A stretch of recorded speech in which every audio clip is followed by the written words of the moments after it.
La plupart des gens confondent être occupé avec être en train de grandir. Mais la vérité est qu'une vie remplie d'activités aléatoires forge rarement un caractère solide. Ce n'est ni l'environnement, ni la chance, ni le talent. Tout se résume à ce que tu choisis d'entraîner jour après jour. Il y a ceux qui passent les années à sauter de distraction en distraction pendant que leur discipline s'oxyde, et d'autres qui, à partir de la routine la plus simple, construisent une force mentale presque inébranlable. Nous vivons à une époque où les loisirs sont souvent un piège déguisé en récompense, mais tu peux les transformer en le mécanisme le plus puissant pour transformer ton esprit et ta vie. L'entraînement délibéré n'est pas pour la plupart. Il ne vend pas de promesses faciles ni de résultats immédiats. C'est inconfortable, cela exige des sacrifices et t'oblige à regarder de front tes fractures internes. Mais cet inconfort est le filtre qui sépare ceux qui se réinventent de ceux qui se résignent. Notre culture nous invite à rechercher des plaisirs immédiats, mais les stoïciens le savaient bien. Personne ne s'élève au niveau de ses rêves, on tombe seulement au niveau de son entraînement. Choisis un passe-temps, pas n'importe lequel, un qui défie ton corps, ton esprit ou ta volonté, et engage-toi avec lui comme si ta vie en dépendait, parce que d'une certaine manière, elle en dépend. Si tu ne contrôles pas ce sur quoi tu t'entraînes, le monde choisira pour toi. Les loisirs peuvent être ta dette intérieure ou ton investissement le plus sage. La décision t'appartient. Choisissez vos passe-temps avec une intention claire. La plupart des gens gaspillent leur temps dans des passe-temps qui ne leur apportent absolument rien. Et ce n'est pas une opinion, c'est un fait inconfortable. Il y a des personnes qui, chaque semaine, investissent des heures dans des distractions vides, des jeux faciles, des séries infinies, des hobbies qui anesthésient seulement. Et ensuite, avec le visage plein d'excuses, elles se demandent pourquoi leur vie ne change pas, pourquoi elles continuent à ressentir ce poids d'insatisfaction et de faiblesse lorsqu'elles sont confrontées à de véritables problèmes. Il n'y a pas de secret ici. Vous choisissez ce que vous entraînez et vous devenez inévitablement le produit de ces choix. Si vos passe-temps ne vous défient pas, ils ne vous transforment pas non plus. Vous voulez de la discipline, vous voulez de la résilience, vous voulez de la clarté d'esprit, mais vous ne faites rien qui oblige votre corps ou votre esprit à supporter l'inconfort, à grandir sous pression. C'est aussi simple que cela. Si le passe-temps ne vous exige pas, il vous maintient simplement au même niveau ou pire, car il renforce votre tendance à éviter l'effort et l'inconfort. Ce que vous ne vous entraînez pas, vous le paierez ensuite comme une dette dans votre caractère. La véritable transformation ne vient pas de rêver, ni d'accumuler des informations inutiles. Elle vient de choisir, avec une brutalité honnête, un passe-temps qui vous sorte de ce cercle de médiocrité confortable et vous place dans la position de quelqu'un qui s'entraîne pour la vie, pas seulement de celui qui la regarde passer. Vous n'avez pas le droit de vous plaindre du chaos là-dehors si vous n'êtes pas capable de supporter le chaos que cela implique de faire face à un véritable défi choisi. Pourquoi devriez-vous attendre que votre esprit soit fort si tout ce que vous faites est de chercher des chemins faciles? Si vos journées sont remplies d'activités qui ne vous divertissent que, ne soyez pas surpris lorsque l'adversité vous brise en deux. Les passe-temps qui en valent la peine ne sont pas un prix ni une distraction. Ce sont la forge constante de votre caractère. Chaque fois que vous choisissez de vous confronter à la boxe, d'écrire un journal avec une brutalité sincère, ou d'apprendre une langue étrangère qui vous oblige à penser différemment, vous vous engagez dans un entraînement invisible. Personne ne le voit, personne ne vous applaudit, mais votre esprit et votre corps enregistrent tout. Vous choisissez votre terrain d'entraînement ou vous choisissez votre zone de confort. Pas les deux. La plupart se réfugient derrière le manque de temps, la fatigue ou une prétendue absence de talent. Des excuses. Le temps et l'énergie existent toujours pour ce qui compte vraiment. Le problème est que vous avez confondu le plaisir immédiat avec le véritable progrès. Il n'est pas le même de se sentir occupé que d'être en train de grandir. Il y a une distance abyssale entre passer le temps et l'utiliser pour vous renforcer. Et c'est ici que vous devez être implacable. Choisissez un passe-temps qui vous oblige à vous améliorer, même si cela fait mal, même si vous échouez, même si vous mettez du temps à voir des résultats. Parce que cet inconfort, cet effort quotidien est l'investissement émotionnel qui construit la discipline et la résilience. Il ne s'agit pas de poursuivre des récompenses externes, mais d'entraîner la volonté, de durcir l'esprit, de vérifier chaque jour que vous pouvez supporter plus que ce que vous croyez. Choisir avec intention, c'est rejeter la médiocrité. C'est tracer une ligne et décider que vous allez cesser d'être un spectateur de votre propre vie. La vérité est celle-ci. Vous pouvez commencer à changer aujourd'hui, ou vous pouvez continuer à justifier votre faiblesse. Il n'y a pas de compromis. Un seul passe-temps, pratiqué avec une intention claire et de la constance, peut changer l'architecture interne de votre caractère en 6 mois.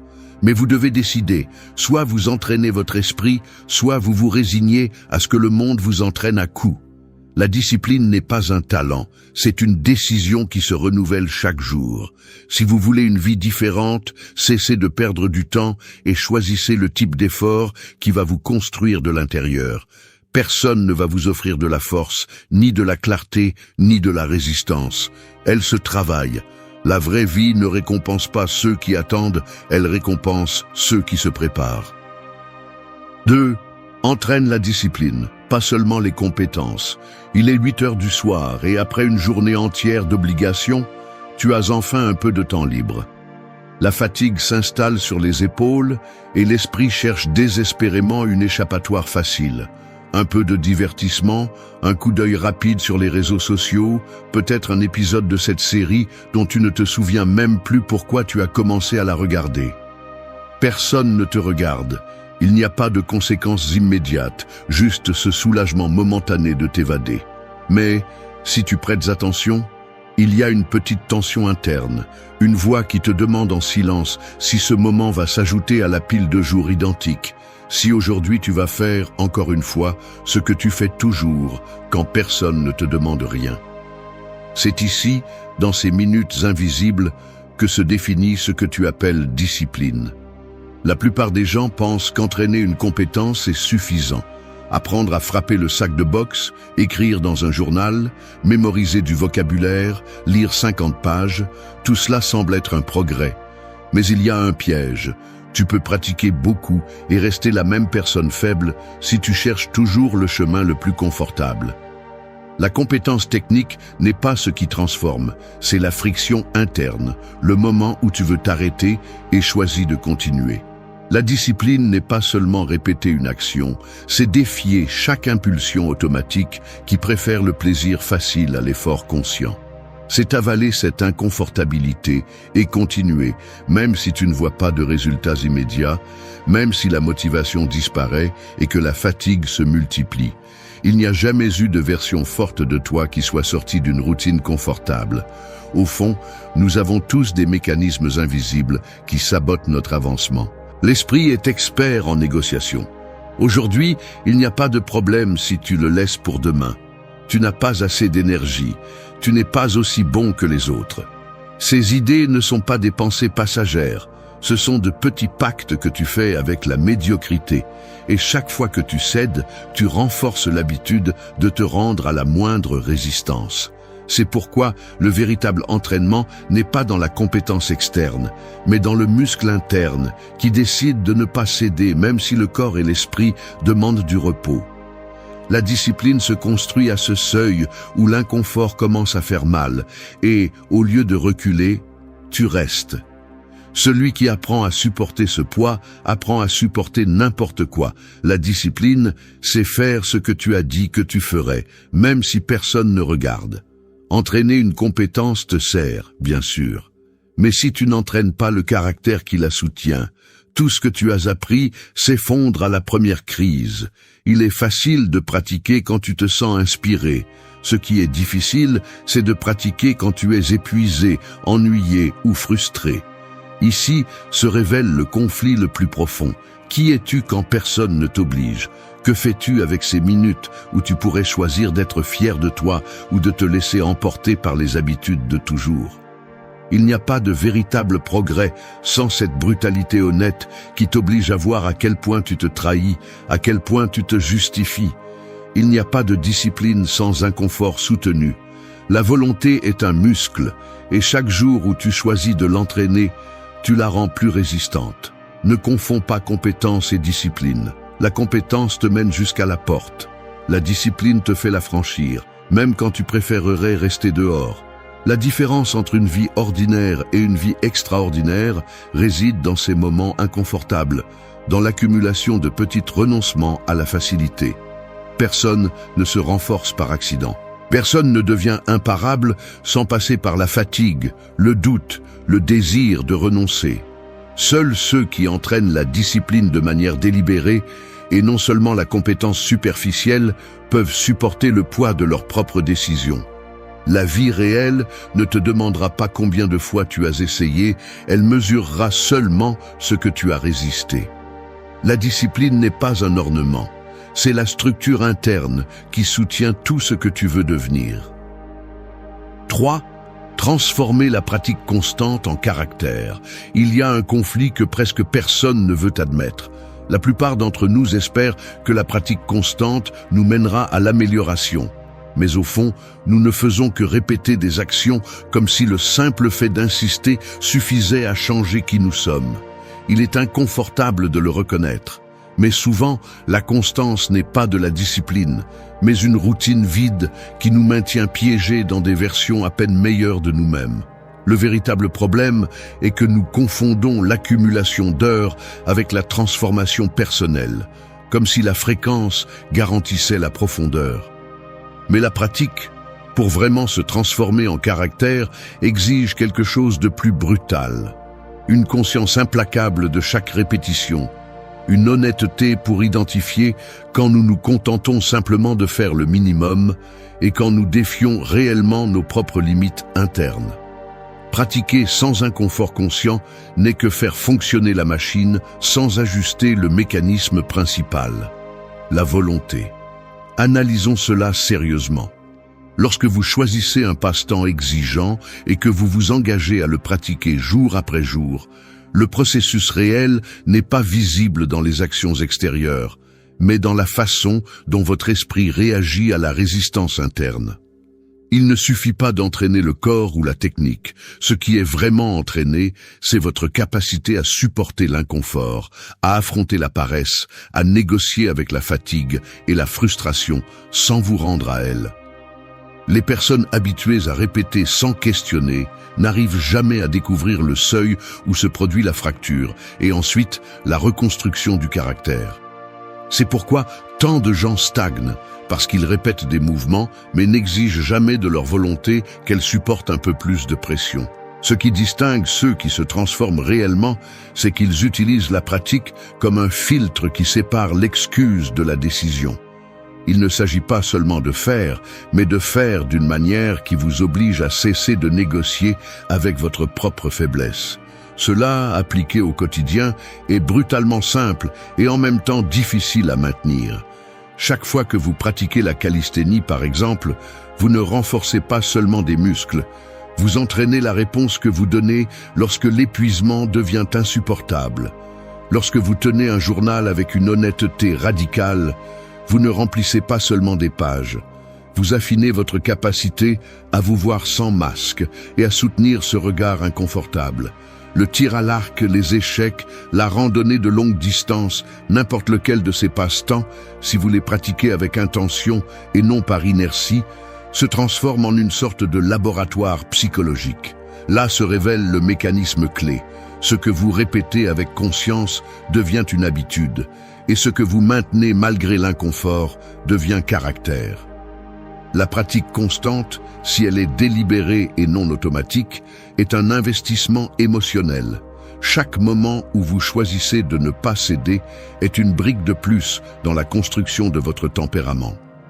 L'erreur est de croire que vous avez seulement besoin de patience et de temps.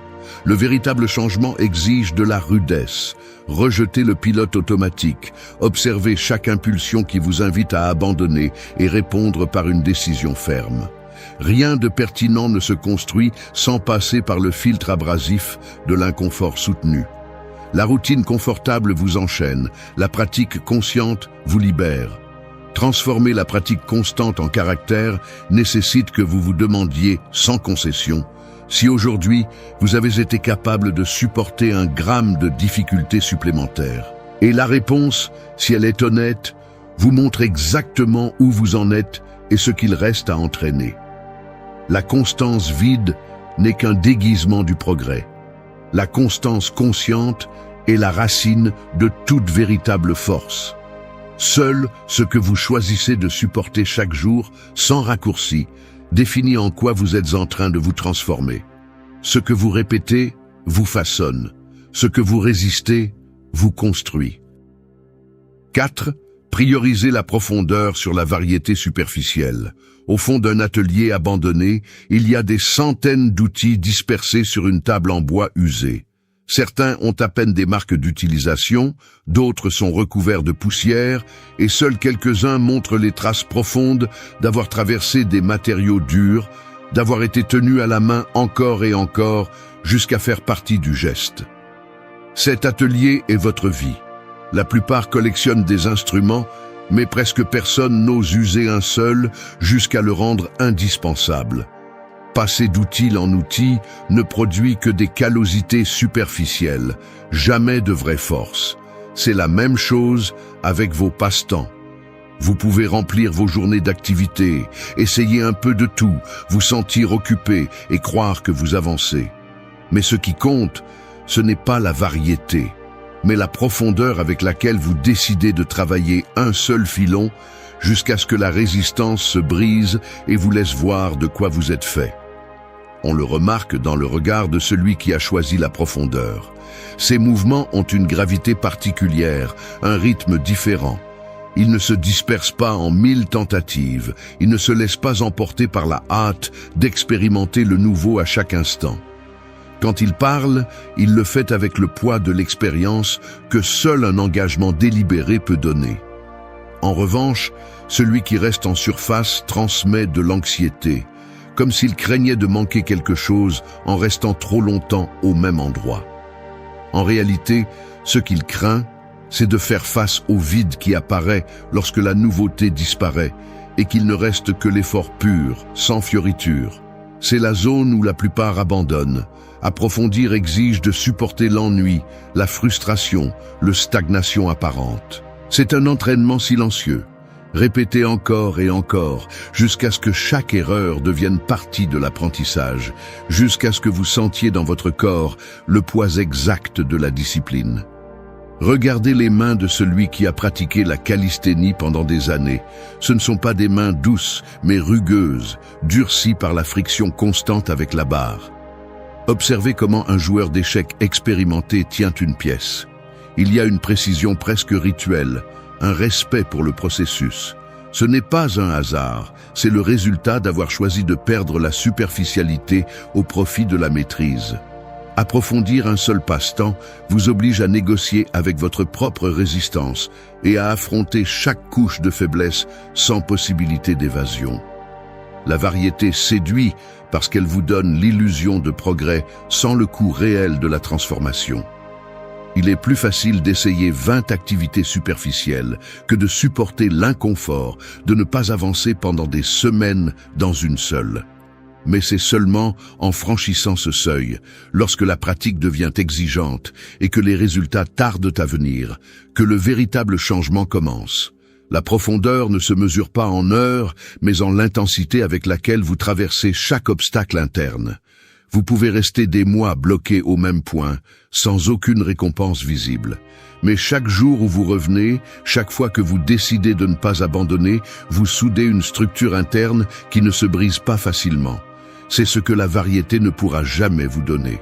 Lorsque vous choisissez la profondeur plutôt que la variété, vous renoncez à la tentation de vous distraire avec le nouveau et vous vous entraînez à supporter le poids de la répétition consciente.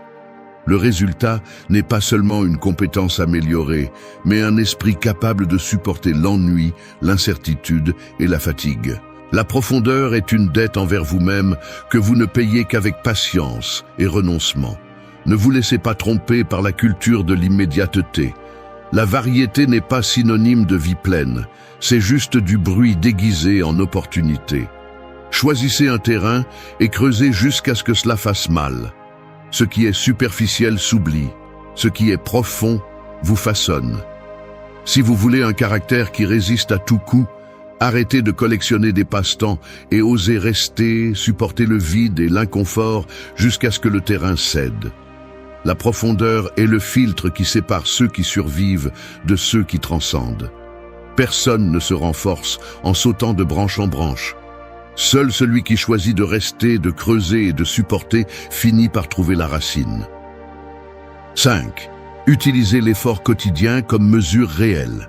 Celui qui ne mesure pas sa vie par l'effort se ment à lui-même. C'est aussi simple que cela. Tout le reste ne sont que des excuses sous un autre nom. Vous pouvez répéter 1000 fois votre routine, vous vanter d'un emploi du temps chargé, parler du temps investi et de la dévotion, mais si vous n'êtes pas capable de sentir le poids quotidien de votre effort, ce que vous cultivez, c'est la médiocrité la plus raffinée. Il est facile de se tromper en se disant que du moins vous essayez, que l'intention compte. Mais la réalité ne récompense pas les intentions, seulement le travail qui brûle chaque jour dans le muscle de votre volonté. Croyez-vous vraiment que cela importe combien d'heures vous avez passé si chaque minute était confortable, s'il n'y avait pas de friction? Si vous ne vous êtes pas forcé à faire un pas de plus quand votre esprit vous suppliait de vous arrêter? L'effort est la seule métrique honnête qui existe, car tout le reste peut être falsifié. Vous pouvez étudier sans apprendre, vous entraîner sans vous exiger, pratiquer sans progresser. Mais le corps et l'esprit ne se laissent pas tromper. Seul l'inconfort réel construit. Chaque fois que vous choisissez de ne pas donner le meilleur de vous-même, chaque fois que vous terminez une séance en disant « aujourd'hui c'était suffisant », alors que vous savez que vous auriez pu tenir un peu plus longtemps, vous hypothéquez votre caractère. La dette s'accumule, même si vous ne voulez pas la voir. L'effort quotidien est inconfortable parce qu'il vous oblige à faire face à la partie de vous qui veut négocier, qui cherche des raccourcis, qui préfère l'apparence au résultat. Cette partie existe en chacun, mais seuls quelques-uns la mettent sous contrôle. Aujourd'hui, la plupart vivent obsédés par des métriques vides, calories brûlées, pages lues, minutes consacrées, mais ils ne prennent même pas le temps de se demander s'ils progressent réellement ou s'ils tournent en rond. La vie ne se transforme pas par des gestes de demi-intensité. Seul l'effort soutenu et délibéré laisse des cicatrices de croissance dans le caractère. Si vous n'utilisez pas l'effort quotidien comme mesure, vous finissez par être otage de vos propres excuses. Vous vous convainquez que vous en faites déjà assez, vous vous cachez derrière la fatigue, le stress, les obligations. Mais l'effort réel ne se négocie pas, il ne comprend pas les états d'âme. C'est la décision brutale de soulever le poids mental et physique, même si vous êtes épuisé, de maintenir l'engagement quand personne ne vous exige rien, de ne pas vous contenter du minimum acceptable. Les personnes fortes ne naissent pas avec un talent spécial, mais avec l'habitude de ne pas négocier avec la paresse. Vous choisissez de faire un pas supplémentaire, le corps apprend. Vous choisissez d'abandonner. L'esprit mémorise cette sortie facile. C'est aussi simple que cela. L'effort est la seule chose qui ne peut pas être simulée. Vous pouvez mentir aux autres, mais pas à l'enregistrement invisible de votre propre fatigue accumulée et de vos renoncements volontaires. Ce qui détermine qui vous êtes n'est pas le nombre de tentatives, mais le nombre de fois où vous avez refusé d'abandonner quand tout en vous demandait du repos. Ce n'est pas de la magie. C'est de la mathématique psychologique. La somme des efforts quotidiens, même petits, finit par construire une version de vous qui ne réagit plus avec faiblesse face à l'adversité. Si vous osez mesurer votre vie par l'effort, pas par le confort, ni par les résultats immédiats, tôt ou tard, les résultats arrivent comme conséquence inévitable. Personne ne devient fort par accident. Personne ne se réveille un jour avec de la résilience s'il n'a jamais entraîné l'inconfort. L'effort quotidien est le filtre qui sépare ceux qui souhaitent seulement changer de ceux qui changent réellement. Il n'y a pas de raccourci. Si vous ne sentez pas le poids, vous ne grandissez pas. Si cela ne vous coûte pas, cela ne vous transforme pas. La seule victoire qui compte est celle qui se gagne en luttant contre vos propres excuses. Le reste n'est que du théâtre. 6. Transformez chaque passe-temps en un champ d'entraînement. Personne ne devient fort en choisissant la facilité. Chaque fois que vous recherchez le confort, vous entraînez votre propre faiblesse. C'est la vérité que la plupart préfèrent ignorer. Il ne suffit pas d'avoir un passe-temps. Ce qui fait la différence, c'est la façon dont vous vous y engagez. La manière dont vous transformez cette activité en un véritable champ d'entraînement pour votre esprit et votre caractère.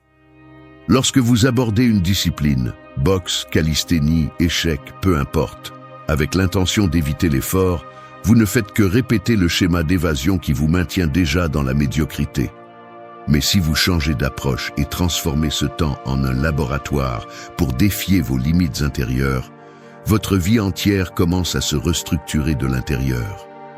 Le changement ne se produit pas dans le muscle, ni dans la technique, ni dans le nombre d'heures. Il se produit dans la manière dont vous supportez la pression de vos propres impulsions et décidez de ne pas reculer lorsque la facilité serait d'abandonner. Il ne s'agit pas seulement d'entraîner une compétence externe, mais d'utiliser chaque session comme une occasion d'observer vos mécanismes automatiques. La voix intérieure qui cherche des raccourcis, cette tendance à abandonner dès que le premier obstacle apparaît, l'habitude de vous justifier pour ne pas faire face à la fatigue ou à l'ennui. Chaque passe-temps peut être un simple divertissement ou un outil de construction de soi brutal, selon l'honnêteté avec laquelle vous faites face à vos propres fractures. La plupart des gens n'osent jamais regarder en face leur résistance à l'inconfort.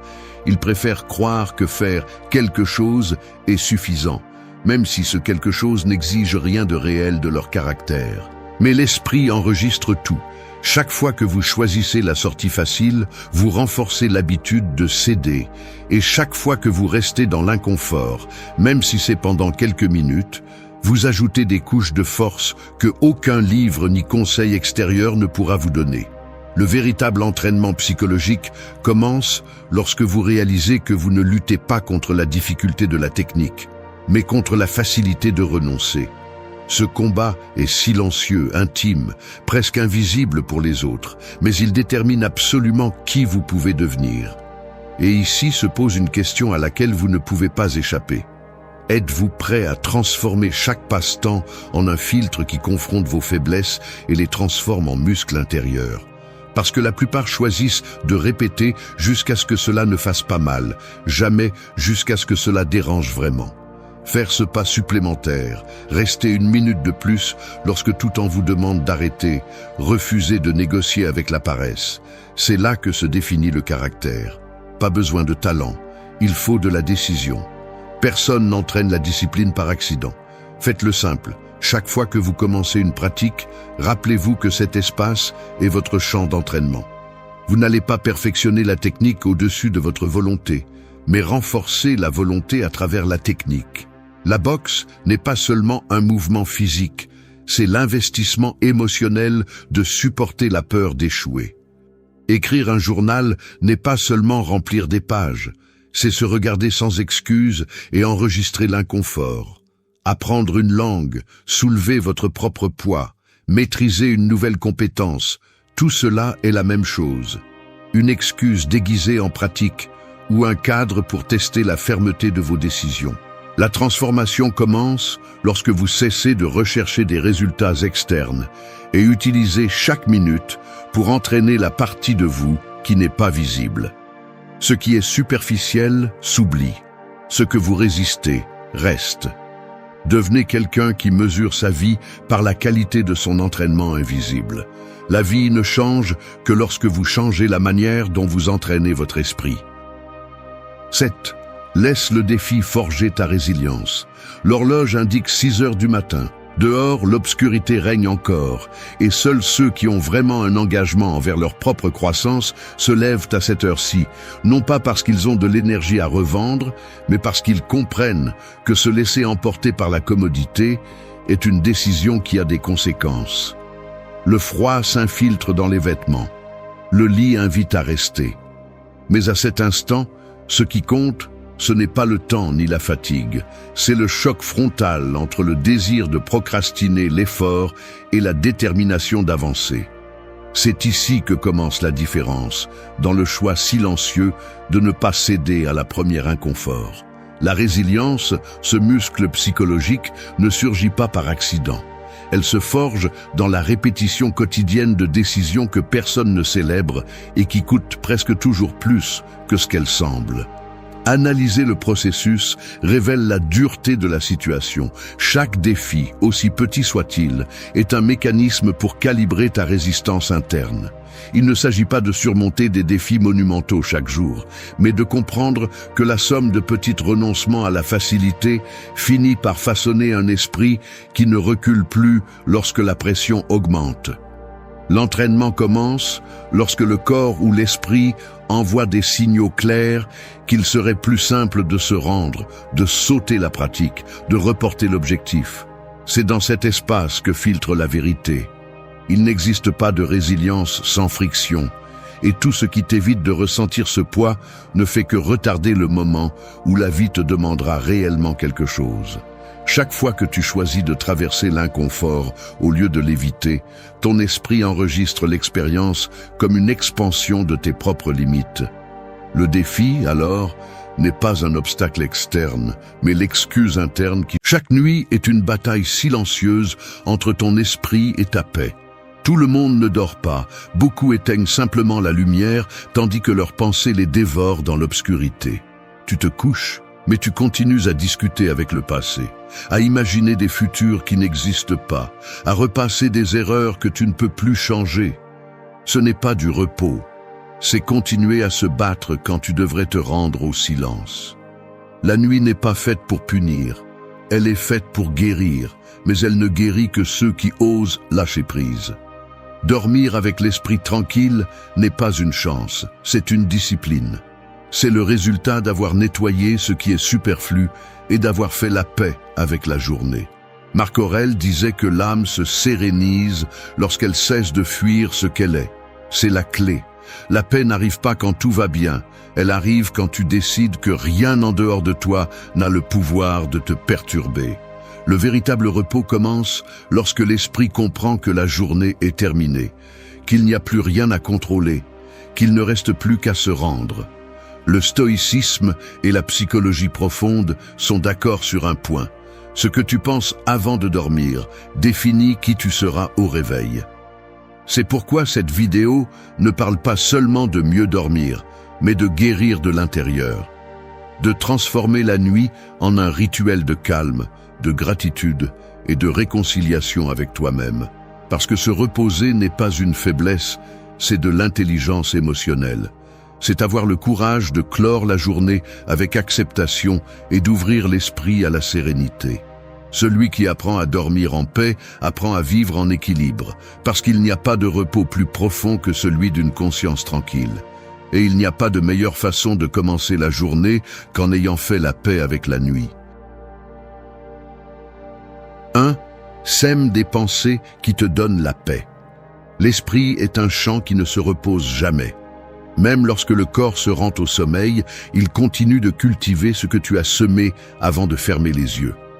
C'est pourquoi ce que tu penses à la fin de la journée n'est pas une simple pensée égarée, c'est une graine, et toute graine germe tôt ou tard. Si tu nourris la nuit avec de l'inquiétude, de la peur ou de la culpabilité, tu te réveilleras avec le même poids que tu as laissé flotter dans l'obscurité.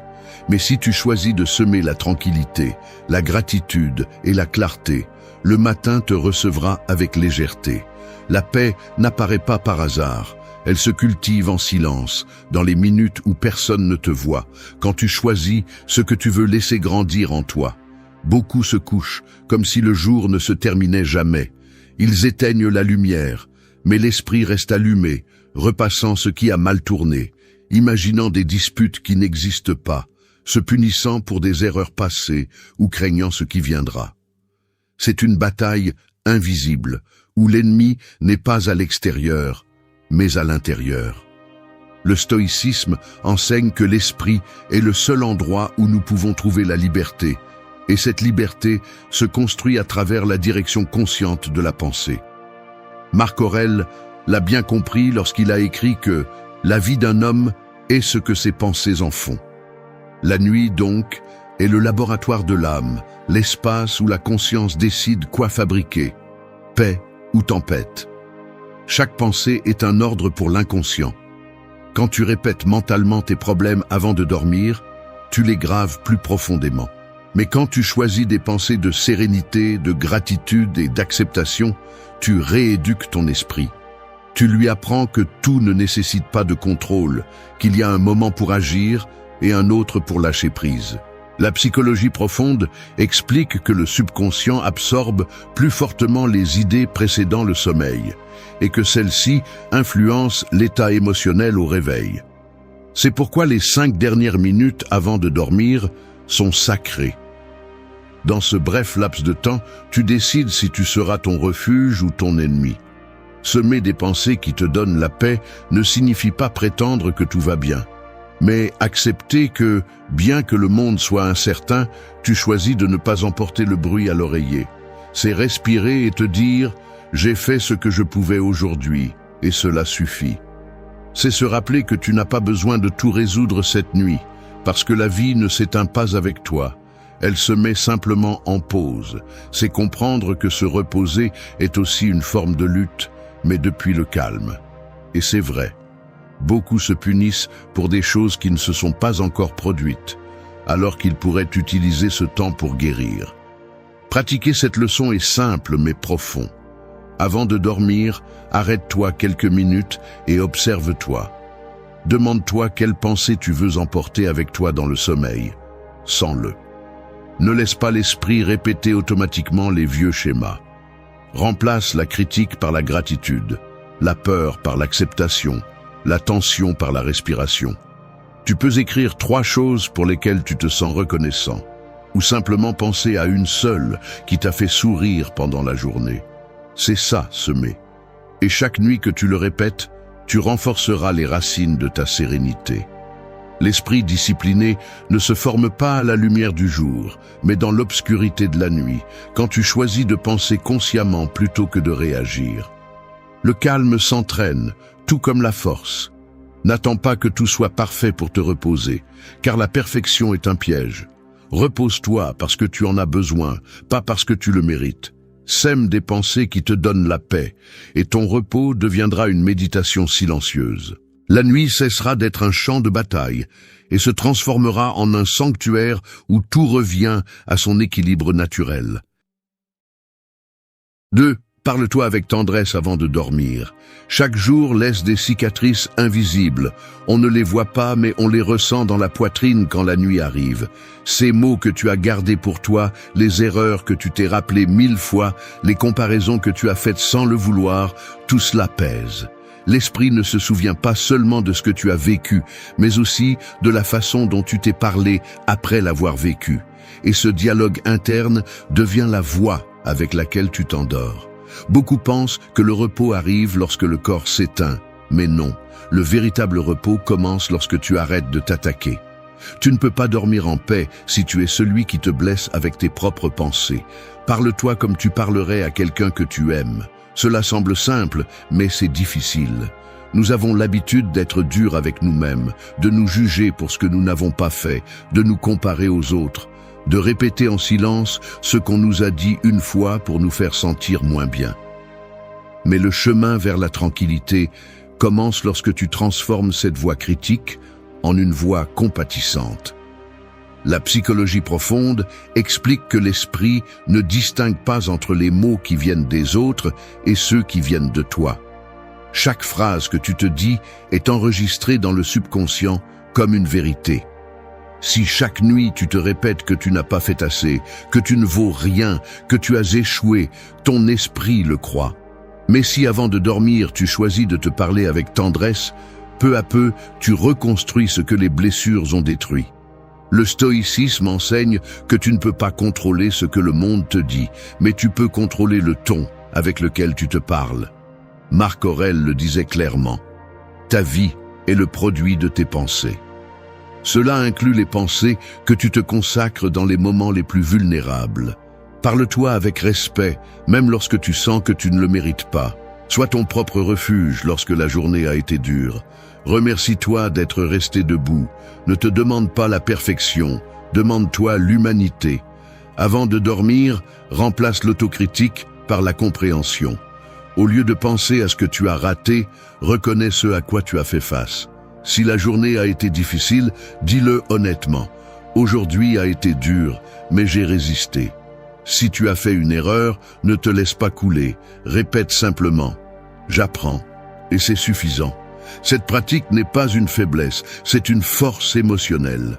Sénèque disait que l'âme s'affaiblit lorsqu'elle se méprise elle-même, et il avait raison. Celui qui ne sait pas se parler avec tendresse ne pourra pas maintenir sa paix. Tu peux créer un rituel simple.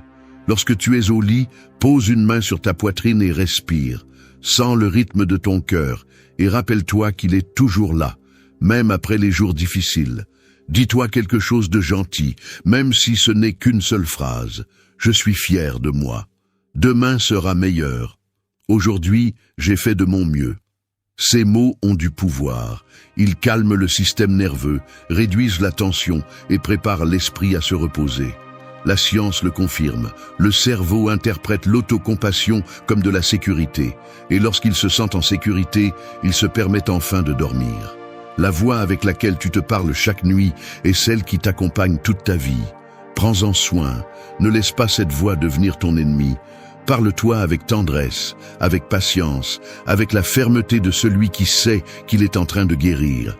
Chaque mot gentil que tu te dis est une façon de dire à ton âme que tu es en sécurité. L'esprit n'a pas besoin de punition pour s'améliorer, il a besoin de compréhension pour avancer. Alors ce soir, avant de fermer les yeux, arrête de chercher du réconfort à l'extérieur et deviens ton propre refuge.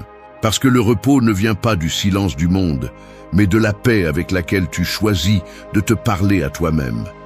Et celui qui y parvient a déjà trouvé le début de la véritable sérénité. 3. Lâche ce que tu ne peux pas contrôler. Il y a des nuits qui ressemblent à des cages. Tu fermes les yeux, mais ton esprit reste enfermé, tournant en rond, pensant à ce que tu aurais dû dire, à ce qui n'a pas marché comme tu l'espérais, à ce que tu voudrais changer, mais que tu ne peux plus. C'est comme essayer de dormir avec une pierre sur la poitrine, en espérant que la fatigue te sauve. Tu ne peux pas te reposer lorsque ton esprit continue de lutter contre l'irréversible. La vérité est dure, mais libératrice. Il y a des choses qui, même si tu y penses 1000 fois, ne changeront pas. La seule issue est de lâcher prise. L'être humain a tendance à vouloir contrôler l'incontrôlable. Nous cherchons à ce que tout s'emboîte, que tout ait un sens, que les autres agissent comme nous le voulons. Mais le monde ne tourne pas selon nos règles. Prétendre le contraire ne génère que frustration et anxiété. Le stoïcisme l'a compris il y a des siècles. Épictète l'a dit clairement. Certaines choses dépendent de nous et d'autres non. Et la sagesse réside dans la reconnaissance de la différence. Si ce qui te prive de sommeil ne dépend pas de toi, tu épuises ton énergie dans un combat perdu. Mais si ce qui te préoccupe peut changer avec une action, alors ne pense pas, agis. L'esprit trouve le calme lorsqu'il distingue entre lâcher prise et résoudre. Beaucoup confondent le lâcher-prise avec l'abandon, mais ce n'est pas la même chose. Abandonner, c'est renoncer. Lâcher-prise, c'est accepter. C'est regarder la situation objectivement et dire « cela n'est plus entre mes mains et je ne vais pas permettre que cela me vole la paix ». Lâcher-prise ne signifie pas oublier, cela signifie arrêter de souffrir pour ce que tu ne peux pas modifier. C'est comprendre que la vie continue même lorsque les choses ne se passent pas comme tu l'as prévu. Et bien que le contrôle illusoire donne une sensation de sécurité, en réalité, c'est une prison. Chaque nuit, avant de dormir, l'esprit fait son inventaire de la journée.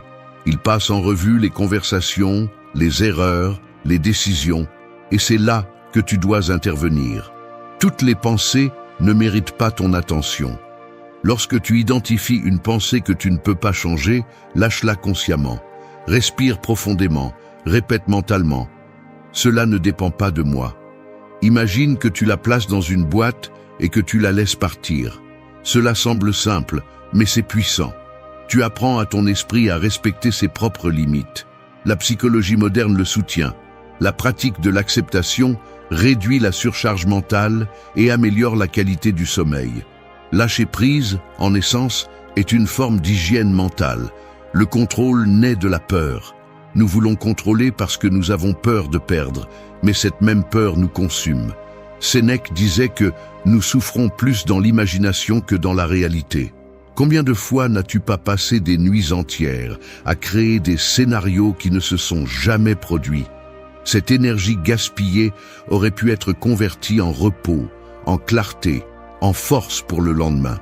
Lorsque tu arrêtes d'essayer de changer ce que tu ne peux pas, tu commences à avoir du pouvoir sur toi. C'est le véritable contrôle, te maîtriser et non maîtriser l'extérieur. Transformer la nuit en un acte d'acceptation est l'un des exercices les plus guérisseurs qui existent. Tu n'as pas besoin de tout résoudre aujourd'hui. Tu n'as pas besoin de réponses immédiates. Parfois, la meilleure décision est de lâcher prise et de faire confiance. La vie suit son cours même si tu n'interviens pas, et souvent, les choses se mettent en place mieux lorsque tu arrêtes de les forcer. L'important est de ne pas permettre que ta paix dépende de quelque chose qui est hors de ton contrôle. Avant de dormir, répète cette idée. J'ai fait ce que je pouvais, le reste ne m'appartient pas. Permets-toi de te reposer sans culpabilité, sans ce désir inutile de vouloir que tout soit différent. Le repos profond arrive lorsque l'âme cesse de discuter avec la réalité. Et lorsque tu apprends à lâcher prise, tu dors avec l'esprit libre, le cœur léger et l'âme en ordre. 4. Remercie ce que tu as ici et maintenant. La plupart des gens vivent en attendant la grande raison de remercier, comme si la gratitude ne méritait d'apparaître que lorsque tout va bien. Mais la vérité est autre. Celui qui n'apprend pas à remercier les petites choses ne saura pas apprécier les grandes quand elles arriveront. Chaque nuit est une occasion de t'arrêter et de regarder ce que tu as, ce qui a fonctionné, ce qui reste avec toi malgré tout. L'esprit humain a tendance à se concentrer sur ce qui manque, sur ce qui n'a pas fonctionné, et cette obsession du vide nous vole le repos. Tu ne peux pas dormir en paix lorsque ton esprit est occupé à penser à ce que tu n'as pas encore accompli. Remercier n'est pas nier les difficultés, c'est reconnaître la réalité sous un autre angle. C'est regarder la même journée avec ses défauts et ses ombres et dire quand même « il y a eu quelque chose qui en valait la peine ». Marc Aurèle le savait bien lorsqu'il a écrit que le bonheur de ta vie dépend de la qualité de tes pensées. Et une pensée de gratitude transforme n'importe quelle nuit. La gratitude n'efface pas les problèmes, mais elle change la façon dont tu les affrontes. Elle te rappelle que, même si la journée n'a pas été parfaite, tu continues à respirer, tu continues à essayer, tu es toujours en vie. Et cela, en soi, est une raison suffisante pour être reconnaissant. Le stoïcisme enseigne que rien ne nous appartient vraiment, seulement l'usage que nous faisons des choses pendant que nous les avons. Tout ce qui t'accompagne aujourd'hui peut disparaître demain. Ta santé, tes liens, ta force. Remercier le présent est une façon d'honorer l'impermanence. La psychologie moderne le confirme. Pratiquer la gratitude avant de dormir réduit l'anxiété et améliore le sommeil, car elle change le focus de l'esprit, le déplace du désir à la reconnaissance. Lorsque tu remercies, ton système nerveux se calme, ta respiration devient plus profonde et le corps interprète ce geste comme un signe de sécurité. Fais de la gratitude un rituel nocturne. Tu n'as pas besoin d'une liste parfaite ni de mots élaborés. Il suffit de penser à 3 choses qui t'ont donné un moment de calme ou de joie pendant la journée. Cela peut être un geste aimable, une conversation, une chanson, voire ta propre résistance face à la fatigue. Écris-les ou répète-les mentalement. Chaque remerciement est une façon de te réconcilier avec la vie. Peu importe à quel point la journée a été difficile, il y a toujours quelque chose qui mérite d'être reconnu. Et si tu penses qu'il n'y a rien, remercie d'essayer de le trouver. Sénèque disait que aucun homme n'est malheureux s'il se contente de ce qu'il a. Et c'est vrai. La gratitude est l'antidote contre l'insatisfaction constante qui nous vole la tranquillité. Lorsque tu remercies, tu apprends à ton esprit à se reposer sur ce qui est déjà là, pas sur ce qui pourrait être. Tu arrêtes d'exiger des explications à la vie et tu commences à la voir plus clairement. Le sommeil devient plus profond parce qu'il n'y a pas de tension entre ce qui a été et ce que tu espérais. Remercier est aussi un acte d'humilité. C'est accepter que tout ne dépend pas de toi, que beaucoup de bonnes choses se sont produites sans que tu les aies planifiées, que la vie, malgré ses coups, continue de te donner des opportunités pour recommencer. Fais de la gratitude ton rituel de clôture quotidien, non pas comme un rituel vide, mais comme une forme d'entraînement mental. Avant de fermer les yeux, dis en silence « Merci pour cette journée, avec tout ce qu'elle a apporté ». Peut-être n'a-t-elle pas été facile, mais elle t'a apporté des leçons, elle t'a apporté de la clarté, elle t'a apporté l'impulsion pour continuer. Et cela suffit. Tu dormiras mieux non pas parce que tout va bien, mais parce que tu te seras rappelé que, même dans le chaos, il y a encore des raisons de remercier. C'est là la véritable sagesse. Ne pas attendre que la vie soit parfaite, mais apprendre à voir la perfection dans ce que tu as aujourd'hui. Au 5, respire pour revenir au présent. Le corps respire par instinct, mais l'esprit a oublié de le faire consciemment.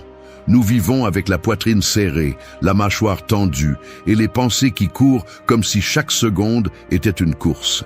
Et quand la nuit arrive, nous restons les mêmes, essayant de nous reposer pendant que le cœur bat comme s'il était encore en train de se battre.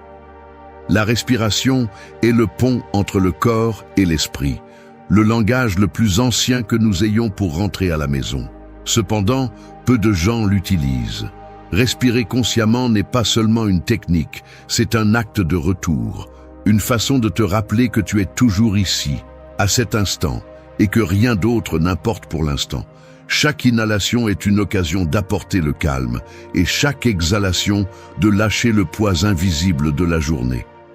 Le problème est que nous oublions de le faire. Nous avons l'habitude de vivre en mode automatique, de respirer juste ce qu'il faut pour survivre, pas pour vivre pleinement. Le stoïcisme enseigne que l'esprit doit être entraîné comme un muscle, et la respiration est l'exercice le plus simple et le plus puissant pour y parvenir. Marc Aurèle disait que le bonheur de ta vie dépend de la qualité de tes pensées. Mais ces pensées se calment lorsque le rythme de l'air trouve son équilibre. Si tu contrôles ta respiration, tu contrôles ton esprit. La psychologie moderne le confirme.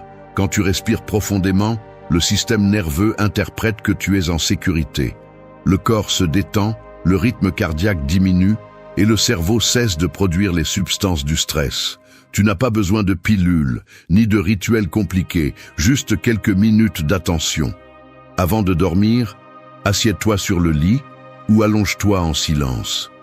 Inspire lentement par le nez, en comptant jusqu'à 4, retiens l'air pendant 1 seconde et expire doucement par la bouche en comptant jusqu'à 6.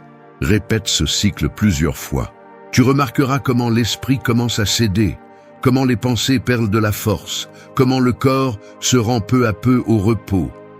Respirer consciemment non seulement calme, mais aussi nettoie.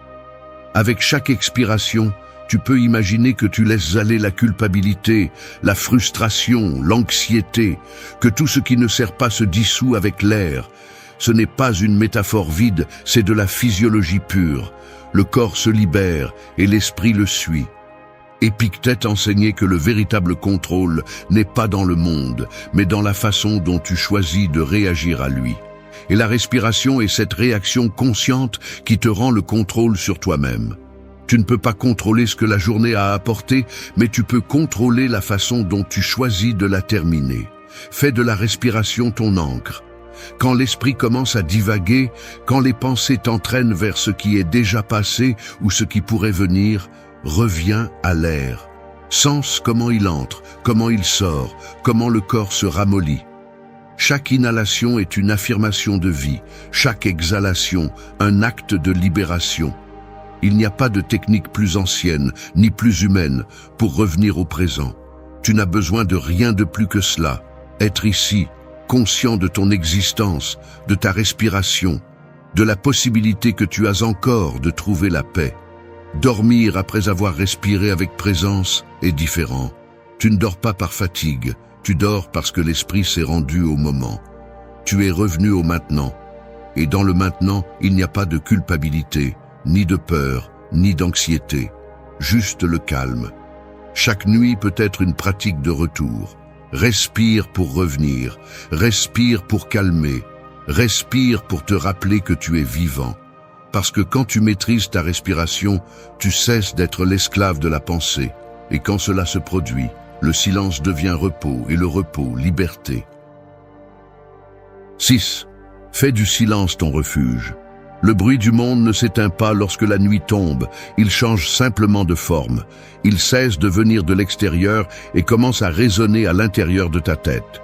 Des voix internes qui discutent, des pensées qui ne s'arrêtent pas, des souvenirs qui frappent à la porte de l'esprit, juste au moment où tu essaies de te reposer. Le silence n'arrive pas de lui-même, il faut le construire. Et celui qui apprend à le faire découvre une source de pouvoir que peu maîtrisent. Le silence n'est pas vide, c'est de l'énergie au repos. C'est l'espace où l'esprit s'ordonne, où l'âme respire, où le chaos perd sa force. L'homme moderne craint le silence car il lui montre ce qu'il porte réellement. C'est pourquoi beaucoup évitent d'être seuls, ils ont besoin de bruit, de musique, de distraction, de quoi que ce soit qui couvre la voix intérieure. Mais cette même voix que tu ignores pendant la journée est celle qui te prive de sommeil la nuit. Le stoïcisme enseigne que la paix intérieure ne dépend pas de l'élimination du bruit externe, mais de la culture de la sérénité au milieu de celui-ci. Marc Aurèle l'a écrit clairement. « Cherche en toi, là est la source du bien qui peut toujours jaillir si tu ne cesses de creuser. » Et creuser en toi, c'est entrer en silence, sans peur de t'écouter. La psychologie profonde l'appelle introspection et explique que seul dans le silence tu peux traiter ce que tu as réprimé. Lorsque tu laisses de l'espace entre tes pensées, le subconscient commence à organiser ce qui est resté en suspens. Ce n'est pas de la magie, c'est de la guérison naturelle. L'esprit a besoin de silence tout comme le corps a besoin de repos. Si tu passes toute la journée à répondre à des stimuli, à réagir à des messages, des réseaux et des préoccupations, tu ne peux pas t'attendre à ce que ton esprit s'éteigne immédiatement. Le silence est la transition entre le bruit du monde et le calme de l'âme. Avant de dormir, déconnecte-toi de l'excès de stimuli. Éteins le téléphone, la télévision, les lumières fortes. Assieds-toi dans l'obscurité quelques minutes et observe ce que tu ressens sans le juger. Le silence ne sera pas toujours confortable au début, car il te mettra face à ce que tu évitais. Mais si tu y fais face, si tu l'acceptes, il deviendra bientôt ton refuge. Tu apprendras que le silence n'est pas la solitude, c'est l'intimité avec toi-même. La différence entre les deux réside dans l'intention. Dans la solitude, tu fuis de toi, dans le silence, tu te trouves. Fais du silence une pratique consciente. Il ne s'agit pas de ne pas parler, mais de ne pas réagir. Il ne s'agit pas de t'isoler, mais de t'écouter. Lorsque le bruit mental commence à augmenter, ne le combats pas, laisse-le passer comme un écho qui se dissout. Imagine que chaque pensée est une vague, et que tu es sur le rivage, les regardant se briser sans bouger. C'est la force du silence. Observer sans perdre le centre.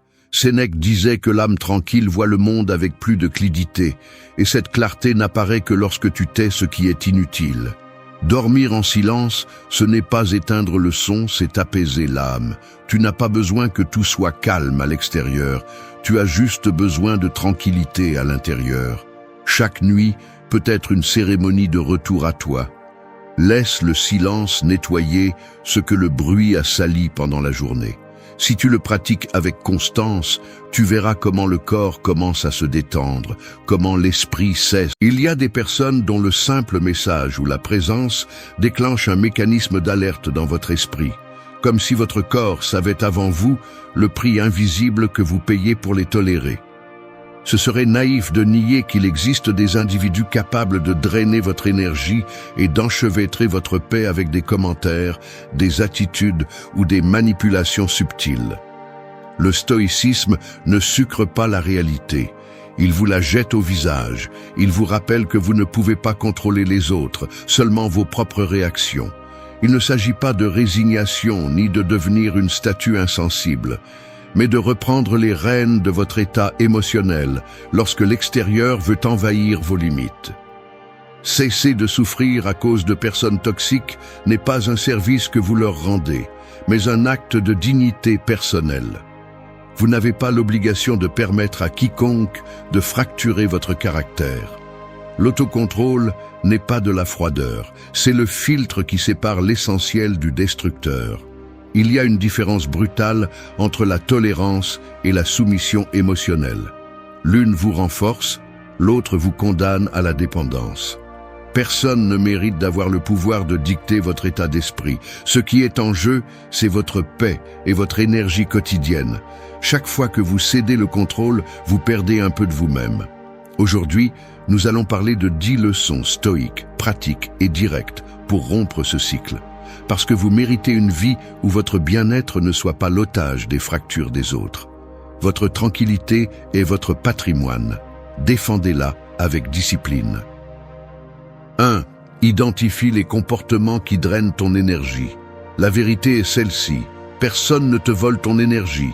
C'est toi qui décides de la laisser entre les mains de comportements que tu sais déjà t'épuiser. Ce n'est pas une question de malchance, ni de croiser des personnes difficiles. C'est une question d'habitude mentale que tu répètes même en sachant qu'elle te coûte cher. Ici, il n'y a pas de place pour des excuses.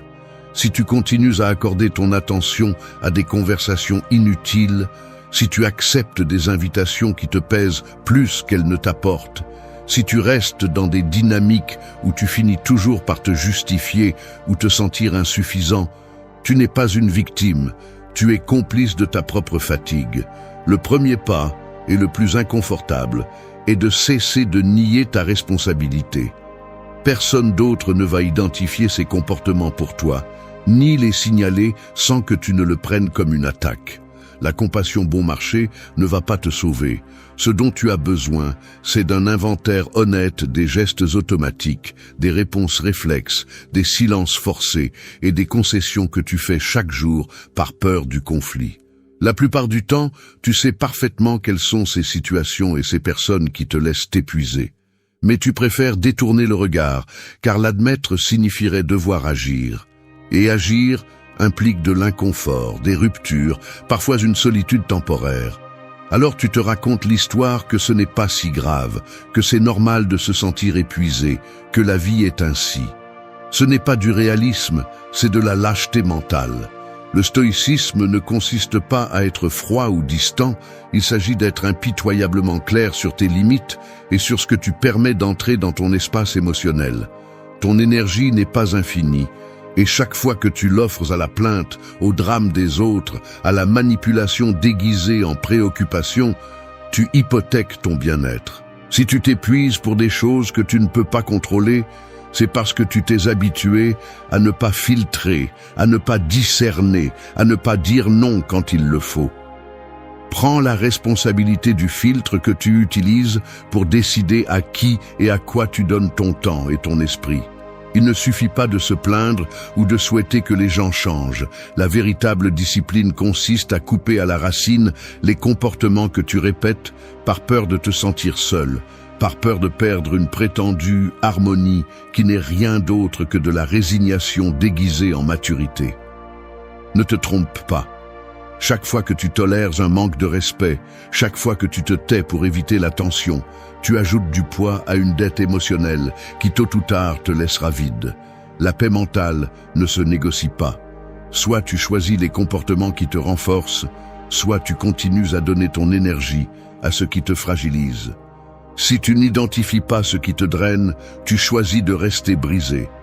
Personne d'autre ne le fera pour toi. 2. Arrête de chercher la validation de ceux qui te blessent. Tu rentres chez toi après une longue journée.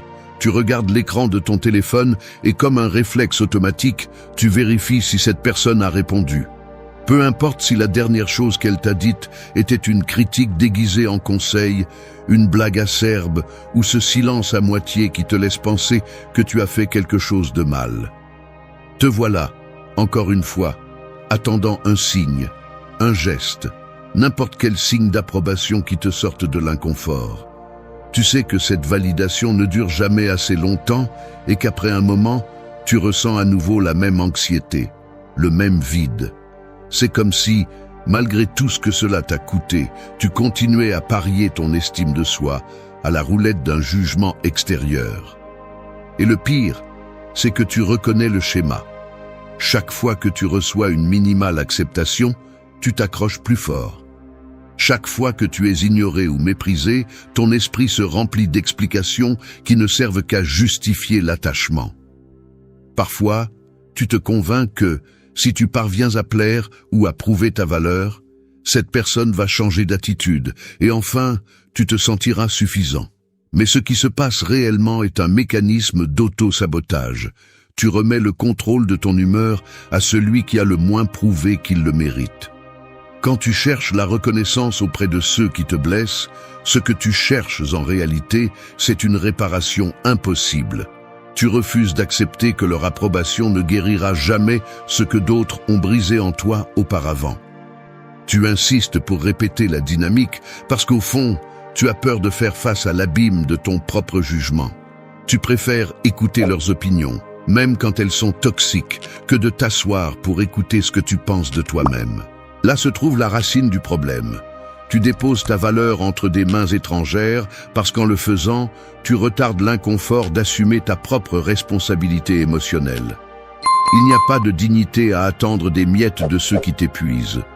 Le besoin de validation est une fracture dans le caractère, un point faible que les autres détectent et exploitent. Si tu ne le reconnais pas, tu t'habitues à mesurer ta valeur au thermomètre de ceux qui ne respectent même pas ton intégrité. Le stoïcisme ne te demande pas d'être de pierre, il exige que tu sois honnête avec ce qui te rend vulnérable. Ta paix mentale dépend de cesser de demander la permission d'exister. Tu ne reprends le contrôle que lorsque tu comprends que ton propre jugement vaut plus que n'importe quel applaudissement extérieur. Personne ne peut te donner la validation que tu n'as pas cultivée à l'intérieur. La liberté émotionnelle commence le jour où tu cesses de mendier reconnaissance et commences à construire le respect de soi. Tu n'es pas le reflet de ceux qui n'ont pas su te voir. Tu es le résultat des décisions que tu prends pour cesser de dépendre d'eux. 3. Établis des limites fermes sans justification. Parfois, je me surprends à justifier des limites qui, au fond, n'ont pas besoin d'explication. Je me découvre en train de rédiger mentalement des excuses, ornant chaque nom de justification inutile, presque comme si je devais demander pardon pour défendre mon espace.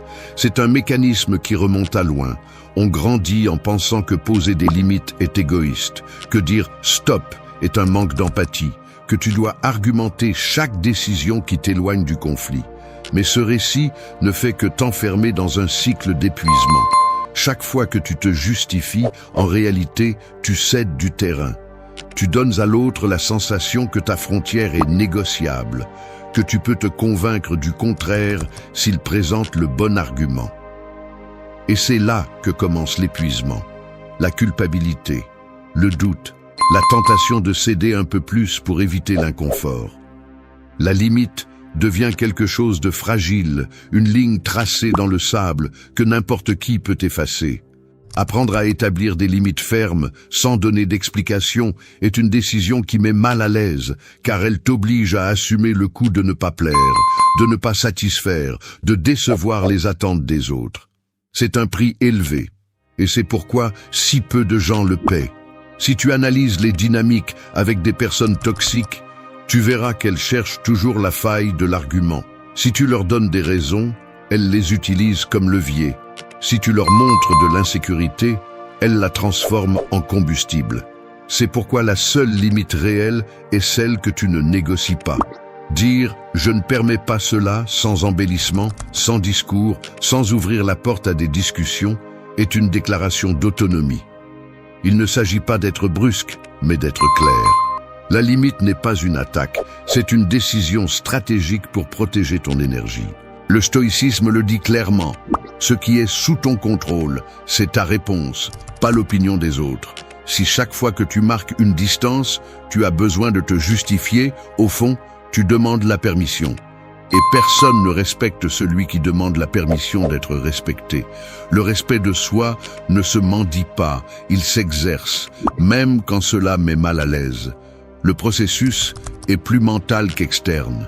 D'abord, tu dois accepter que tout le monde ne comprendra pas tes limites. Et c'est bien. Ensuite, tu dois entraîner ta tolérance à l'inconfort, le regard de déception, le commentaire passif-agressif, le silence forcé. Tout cela fait partie du prix. Mais chaque fois que tu maintiens ta frontière sans reculer ni te justifier, tu renforces un muscle interne, celui de l'autodétermination. La limite n'est pas seulement une ligne vers l'extérieur, c'est une déclaration vers l'intérieur de ce que tu es prêt à tolérer et de ce que tu ne vas plus porter. Voici une phrase que tu dois te rappeler. Ta tranquillité vaut plus que l'approbation de ceux qui ne respectent pas tes besoins. La fermeté est un investissement à long terme. Celui qui prend ses limites au sérieux prend sa propre dignité au sérieux. Il ne s'agit pas de gagner des discussions, il s'agit de ne pas te perdre dans la tentative de plaire. Les limites fermes n'ont pas besoin de discours, elles ont besoin de décisions. 4. Protège ta tranquillité face aux provocations. Il y a des personnes dont la présence se fait sentir comme un bourdonnement persistant dans la nuque, une vibration inconfortable qui ne disparaît pas même si tu changes de pièce ou augmentes le volume de la musique. Ce n'est pas un coup frontal, ni un cri, c'est une provocation calculée, une grimace à peine visible, un commentaire subtil qui cherche à s'infiltrer sous ta peau, une question enveloppée d'ironie, un regard qui ne se maintient pas mais ne se retire pas non plus. Le corps réagit avant l'esprit, les épaules se tendent, la mâchoire se serre, le sang s'accélère. À cet instant, tout ton entraînement émotionnel est mis à l'épreuve. L'instinct t'invite à répondre, à rendre le coup avec des mots, à te justifier, à prouver que tu n'es pas faible. Mais c'est justement là que se joue la partie. La provocation n'a de pouvoir que si tu l'acceptes, si tu entres dans le jeu qu'on te propose. Il est facile de tomber dans le piège de la réaction, beaucoup plus difficile de choisir le calme comme bouclier. Observer une personne toxique essayer de te déstabiliser, c'est comme voir quelqu'un lancer des hameçons en espérant que tu mords. Chaque provocation est une quête de contrôle, une invitation à perdre ton centre. Si tu acceptes le défi, tu perds ta paix et tu deviens la marionnette de leurs états d'âme. La sérénité, en revanche, est un silence qui pèse plus que n'importe quel argument. Il ne s'agit pas de rester silencieux par soumission, mais de montrer que ta stabilité n'est pas à vendre. Le calme n'est pas passivité. C'est une déclaration active. Je ne cède pas ma tranquillité pour ton conflit. Il y a une ligne emblématique que tu dois graver. Tu n'es pas responsable de la guerre intérieure des autres. Quand tu comprends cela, tu cesses de prendre personnellement les attaques déguisées en blagues, les comparaisons malveillantes, les gestes qui cherchent à enflammer ta colère. Le travail stoïque consiste à remarquer la réaction qui monte de l'estomac et à l'arrêter avant qu'elle n'atteigne la langue. Respirer profondément, relâcher la tension, regarder dans les yeux sans hésitation. Parfois, un geste minimal, une pause délibérée, suffit pour que l'autre perçoive qu'il n'a pas accès à ton centre. Tu n'as pas besoin d'explications ni de discours moraux. Ta contenance est une réponse suffisante. La dignité ne se négocie pas dans un échange de reproches. Les gens toxiques se nourrissent de l'effet qu'ils parviennent à provoquer. Si tu ne leur donnes pas cette dose de réaction, ils se retrouvent vides face à leur propre malaise. La véritable force ne réside pas dans le fait de gagner la discussion, mais dans le fait de ne pas perdre son calme. Maintenir la sérénité face à la provocation est un acte de résistance. C'est comprendre qu'à chaque fois que tu choisis de ne pas entrer dans le jeu, tu construis un mur invisible qui protège ton énergie. La provocation n'est efficace que si tu la subventionnes avec ta paix. Voici une autre ligne emblématique. Ta tranquillité est un territoire sacré. Défends-le. La prochaine fois que quelqu'un essaie de t'entraîner dans son drame, souviens-toi que ta réaction t'appartient. Personne ne mérite le pouvoir de te sortir de ton centre. Chaque provocation est une opportunité de te prouver que ton bien-être ne dépend pas du déséquilibre des autres, mais de la discipline avec laquelle tu choisis tes batailles. 5. Ne laisse pas les autres dicter ton état. Tu n'es pas un thermomètre du malaise des autres. Chaque fois que tu ajustes ton humeur en fonction des émotions ou des commentaires des autres, tu deviens la marionnette d'une représentation médiocre qui ne t'appartient même pas. C'est pathétique de voir combien de personnes remettent leur sérénité entre les mains de gens dont le jugement n'a jamais rien apporté de bon. Tu te convaincs que céder est de l'empathie, que d'être sensible fait de toi une meilleure personne. Et ainsi tu traînes ta peine tout au long de la journée, réagissant à chaque geste, à chaque mot, à chaque silence gênant. Combien de temps vas-tu hypothéquer ta tranquillité, juste par peur de paraître froid, distant ou égoïste? Ne confonds pas compassion et soumission. La véritable compassion commence lorsque tu fais clairement comprendre que ton état intérieur n'est pas ouvert à la manipulation émotionnelle de quiconque. Le stoïcisme ne te demande pas d'être de pierre, mais exige une discipline brutale. Personne n'a le droit de s'installer dans ta tête et de tirer les ficelles de ton humeur. Si quelqu'un arrive de mauvaise humeur, tu n'as pas à te laisser contaminer. Si un autre décharge sa frustration sur toi, tu as le droit de ne pas laisser ce poison s'infiltrer dans tes décisions. Chaque fois que tu réponds avec anxiété ou colère aux caprices émotionnels d'un autre, tu te rabaisses à son niveau et perds le contrôle de ce qui t'appartient vraiment, ton esprit. C'est la différence entre être maître de soi ou esclave des circonstances. Ce qui t'affecte, tu l'autorises. Grave-le en toi. Beaucoup se cachent derrière des prétextes lamentables. C'est que je suis très empathique. Je ne peux pas m'en empêcher. Les attitudes des autres m'affectent beaucoup. Mensonge. Ce que tu ne veux pas, c'est assumer le coût de l'indépendance émotionnelle, la solitude occasionnelle, le rejet, le jugement de ceux qui ne supportent